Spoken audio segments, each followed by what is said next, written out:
we are still called to forgive. We are still called to forgive. Forgiveness is not an option for the follower of Jesus Christ. As difficult and as lengthy as that process can be sometimes, it isn't an option. We know that forgiveness is not the same thing as placing trust back in someone.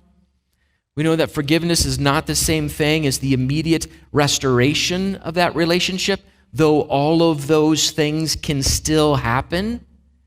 Forgiveness is different. Forgiveness is something we give. It's not something that we expect from someone else. Forgiveness is something we give. This isn't a sermon on forgiveness, but I want to give you this because we put it this way when we talk about forgiveness.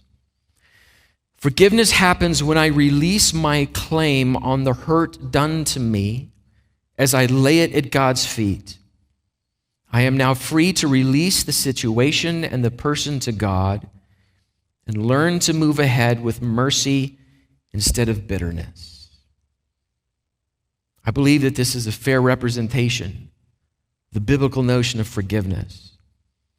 Legitimate betrayal gives us a reason, what we feel like is an absolute legitimate reason, to carry anger with us, to carry bitterness with us, to carry unforgiveness with us.